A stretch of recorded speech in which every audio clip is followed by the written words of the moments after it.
వారి కోరిక మేరకు వారు ఏదైతే ఆ ప్రాంతంలో ఉన్నటువంటి వారు మాకు జరుగుతున్నటువంటి ఇబ్బందులు వారి దృష్టికి తీసుకొస్తే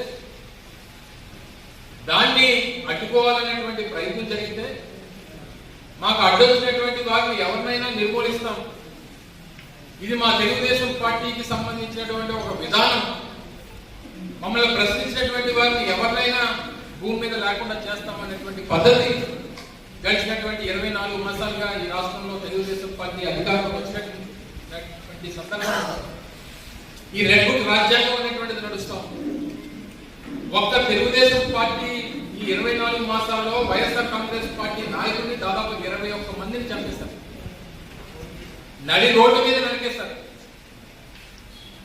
ఈ 24 మాసాల్లో రాష్ట్రంలో జరిగినటువంటి హత్యలు దాదాపు 710 హత్యలు జరిగినాయి. వైఎస్ఆర్ కాంగ్రెస్ పార్టీ నాయకుల మీద అక్రమంగా పెట్టినటువంటి కేసులు దాదాపు 3500 నుంచి 4000 కేసులు పెట్టారు. అది సోషల్ మీడియా కానివ్వండి, ప్రతిపక్షంగా మాట్లాడినటువంటి వారిని కానివ్వండి, లేదా ప్రతిపక్షంగా ప్రశ్నించినటువంటి వారిని కానివ్వండి, ఇలా అక్రమంగా పెట్టినటువంటి కేసులు దాదాపు 3500 నుంచి 4000 గడిచినటువంటి 24 మాసాలు 21 మంది వైఎస్ఆర్ కాంగ్రెస్ పార్టీ నాయకులు చంపేశారు. ఈరోజు బీసీ నాయకుడిగా ఉన్నటువంటి గణేష్ గారు నిత్యం ప్రజల పక్షాన పోరాటం చేస్తున్నటువంటి బలమైనటువంటి ప్రతిపక్షం ఈ నియోజకవర్గంలో ఉన్నప్పటికీ ఓ ప్రధానమైనటువంటి పాత్రలో ఈరోజు ప్రభుత్వంలో ఉన్నటువంటి వ్యక్తి ప్రజాప్రతినిధిగా ఉన్నప్పటికీ కార్యకర్తలకు భరోసాగా ఉండాలి, నిలబడాలి, వారికి ఏ కష్టం వచ్చినా అండగా నిలబడతాను, ప్రజలకు ఏ కష్టం వచ్చినా అండగా నిలబడతాను అనేటువంటి ఒక ధైర్యాన్ని ఇస్తూ నిలబడినటువంటి వ్యక్తి సోదరుడు గణేష్ గారు. అంటే మొన్న అంబటి రాంబాబు గారి మీద ఇంటి మీద దాడి చేశారు, వారిని చంపాలని చూశారు. ఈరోజు గణేష్ గారిని చంపాలని చూశారు. అంటే మీకు ప్రతిపక్షం అన్నా, నాయకులన్నా, ప్రజాస్వామ్యం అన్నా, లా అండ్ ఆర్డర్ అన్నా అది కనీస గౌరవం ఉందా ఈ ప్రభుత్వంలో ఉన్నటువంటి పెద్దలుగా అడుగుతా ఉంటారు. పక్కనే హోంమంత్రి గారు ఉంటారు, కార్యయాత్రలో ఉన్నారు కాబట్టి రాష్ట్రంలో లా అండ్ ఆర్డర్ ఏమైపోయినా పర్వాలేదు, ఎవరి మీద ఎవరు దాడి చేసినా పర్వాలేదు అనేటువంటి పరిస్థితిలో వారు ఉన్నారు.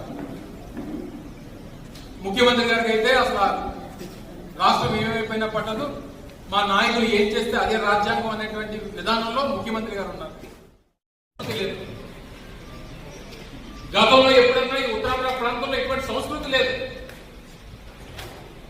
మన దగ్గర ఎప్పుడు కూడా రాజకీయంగా ఆరోపణలు ప్రత్యారోపణలు చేసుకోవడం అనేటువంటి సహజం. అది రాజకీయాల్లో సహజంగా ఉండాల్సినటువంటి విధానం. కానీ ఇలా మనుషులు చంపేటువంటి పరిస్థితులు తీసుకొని వచ్చారంటే అసలు ఈ నాయకత్వాన్ని ఏమనాలో, ప్రభుత్వాన్ని ఏమనాలో, లా అండ్ ఆర్డర్ కనీసం కంట్రోల్లో లేనటువంటి ప్రభుత్వం ఈరోజు రాష్ట్రంలో ఉన్నందుకు బాధపడాలో తెలియనటువంటి మధుగాడ అందరూ పేదలను పేరుస్తున్నారంటే ఏంటి మీ ధైర్యం? 2 రోజుల్లో దోషులు ఎవరైతే ఉన్నారో వీరిపై చర్య తీసుకోకపోతే తక్షణమే రాష్ట్రంలో ఉన్న నాయకత్వం కూడా నడిచిపట్టులో దిగి మేము వాళ్ళందరినీ కూడా చట్టపరంగా వాళ్ళపై చర్య తీసుకునే వరకు కూడా పోరాటం చేయడం కోసం సంసిద్ధంగా ఉందని, దానికోసం జిల్లా నాయకత్వం కూడా ఈరోజు ఉద్యోగాలు ఏం లేదు, ప్రస్తుతం కానీ లేదంటే సుబ్రహ్మణ్యం కానీ అలాగే ఇక్కడ ఉన్నటువంటి భర్త కానీ మేమందరం అందరితో సహా అందరూ కూడా ఇక్కడ రావడానికి కారణం ఏంటంటే పార్టీ మీకు అండగా ఉందని కుటుంబ సభ్యులు కూడా చెప్తున్నాం, ఆ జిల్లా మార్గం చెప్తున్నాం. మీరు